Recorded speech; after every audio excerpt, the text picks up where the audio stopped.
Sir George Parr, you are an admiral. I am an admiral. Mm-hmm. And I wear an admiral's hat. Yes. How many admirals are there in the Royal Navy? There are 46 admirals and 88 commodores.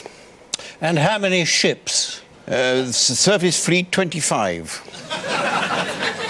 Isn't that rather a lot of admirals? It is a lot of admirals, but you must remember that the modern Navy is very highly technologically advanced. For example, we have just ordered 2 new aircraft carriers, which will be the largest ships ever to be sailed by the Royal Navy in its entire history. Yes. Now, these are the HMS Prince of Wales? Yes, that's right. And the HMS Camilla Parker Bowles?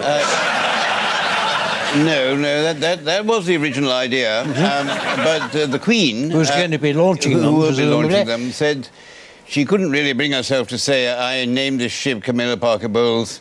May God bless her and all who sail in her. So it's going to be called HMS Queen Elizabeth. I see. And how much will they cost? £3.9 billion, and they come into service in 2014 and 2016. And what are they for? They each weigh 65,000 tons. Well, that's very heavy, isn't it? It is very heavy, yes. And what are they for? And they are 6 metres higher than Nelson's column. And what are they for? And the flight decks have room for 49 tennis courts, and the hangars are the size of 12 Olympic-sized swimming pools. And you're probably going to want to ask me, what are they for? Well, yes. Well, I think I can do no better than choose the words of the Defence Secretary, Des Brown, who said these ships will ensure that we can increase our strategic effort around the world. Yes. And how do these huge and enormously expensive aircraft carriers actually operate? Well, an aircraft carrier, as its name implies, carries aircraft. Yes. And what sort of aircraft? Well, I'm sorry you asked that question, because at the moment we can afford to either have the carriers or the aircraft, but not both. Doesn't that present some difficulty? It does present some... I mean, I'm sure we'll find a way around it. How? Taxation will probably do it. Because we have actually chosen an aircraft to go into these carriers. It is the Joint Strike Fighter, the F-35B, which we are buying from the Americans. And you've chosen this aeroplane because it's obviously the right... No, the right kind, very much, yeah, absolutely the right kind, yes.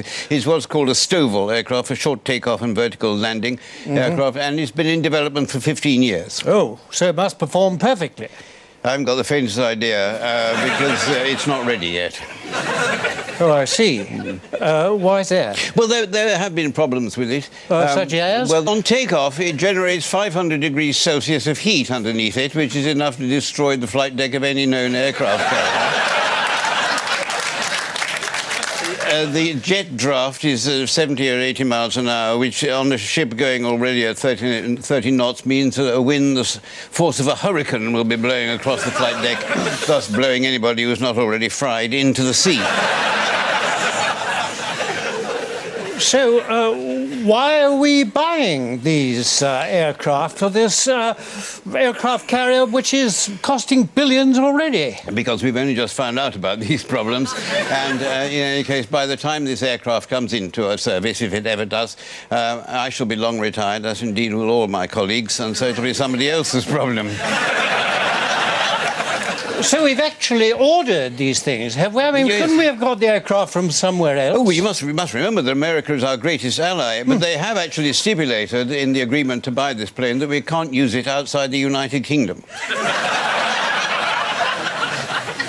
Won't that somewhat limit its usefulness? Possibly, but it will come in very handy if we have any trouble with the Scottish nationalists. Yes, so the likelihood is that when these aircraft carriers come into service in 2014, yes, they're going to have to spend the first 6 or 7 years of their service going around the oceans without any aircraft. Without any aircraft on them, yes. Well, we could put the Harrier into it, the plane which we use on our present aircraft carriers. Yes, of course, a very tried and trusted very aeroplane. tried and trusted, yes. It first came into service in 1969. But it's a very good piece of kit, provided, provided you don't use it against a country which has its own air force. So we need to find an enemy that doesn't have an air force, ideally, yes. Well, I know. What about the Taliban? The Taliban, absolutely ideal enemies for the Harrier, yes. The only problem is that Afghanistan is about 1,200 miles from the nearest sea. Yes. Isn't it? And what is the range of the Harrier? 400 miles.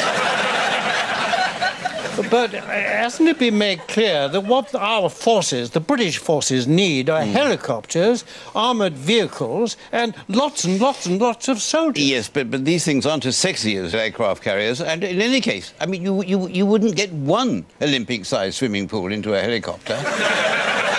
Whereas, as I've said, you can get 12 Olympic-sized swimming pools into one of these aircraft carrier hangars, particularly if there are no aircraft taking up the route. I don't want to be unhelpful, but, no. I mean, what is the point of having 12 Olympic-sized swimming pools in an aircraft carrier? What is the point? Well, the point is you can have the Olympics there. I mean, admittedly, by the time the carriers come into service, it'll be 4 years after the Olympics is finished. But that only assumes that the Olympics will take place on time, which is not very likely. But even if the Olympics are 4 years behind schedule, which is quite possible, yes. It's also possible, surely, that the aircraft carriers will be behind schedule. Yes, very likely indeed. But then this is Britain. Sir George, thank you very much. Not at all.